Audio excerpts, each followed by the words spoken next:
great intro shot of the palm tree surrounded by water. It's so odd. And at first, it doesn't hit you until you really let that settle in and say to yourself, this is all wrong. And we're learning about typhoons and tsunamis. And the point is to let us know that they're studying the after effects of these storms to plan and project the future and how to respond. Apparently, there's only 10 years left, according to one of the professors, to get this work done in all the decision making that goes into what they urgently need to decide on for their people and the rising sea levels of climate change. Some good footage in the work field. So interesting. A standout for me was actually the visual of the boulder field on the shoreline that's actually the broken coral reef from nearby. Just the sheer power and force of the waters and the winds of the storm is amazing. This doc discusses creating tsunami-safe coastal zones, and the goal is to become better prepared with coastal development. And there really just needs to be a better understanding of these storms. I mean, the doc gives you an insight, and you're seeing the aftermath of Typhoon Jahan, and it's devastating. And even 6 years later, there's still all this evidence of this damage there, and things are just not yet the same as far as, the way the beach is set up, the tide and everything like that. And so in reconstructing the path of the typhoon, they can estimate the range of the storms, estimate what the damage is going to be. And it's all about finding a solution and using these tools to find a solution. This doc really does a good job of serving as a call of action to gather a better understanding of these storms and to garner what better preparation looks like. The voiceover kind of drew you in. There was just the right amount of emotion and speed and everything like that where you could keep up with it.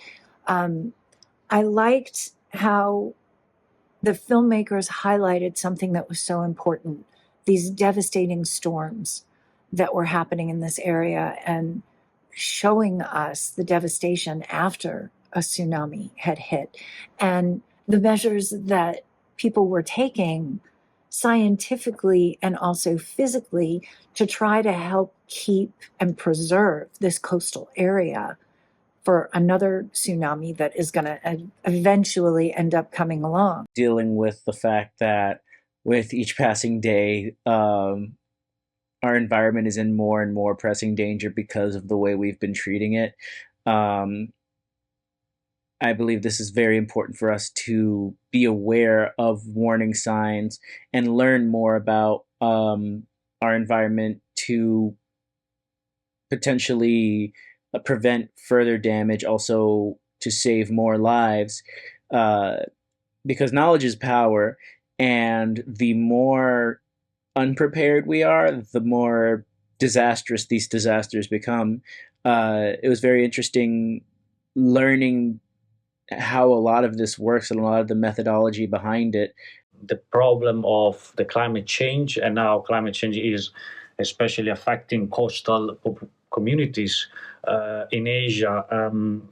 How there are still it is interesting to see how there's still a lot of stuff that has to be done after the tsunami. And the tsunami was in 2004. It's been 20 years, but still everything is all the population that have been hit from the tsunami are still dealing with it after 20 years. There's still reconstruction to be made, and everyone now is expecting another even bigger calamity like that one. And this is important to know this, but it's also quite scary at the same time. It's important to understand that things like tsunami might continue to happen, might happen more frequently as it is happening now, because the climate is changing, and this film sends a particular an important message that should be seen by everyone out there, especially by those politicians that still don't believe in climate change, So it's interesting, though, to see specifically what goes into the research and preparation for all of this. This with this professor and these scientists that they're studying the land, they're studying the coral that's washed up the rocks, they're studying the soil.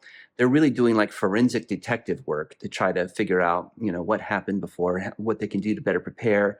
And then just all these disciplines of the sciences coming together. We got these basically all these biologists saying we need to scale up engineering and to make things better next time. So yeah, a lot of different disciplines of science coming together to try to work all this out.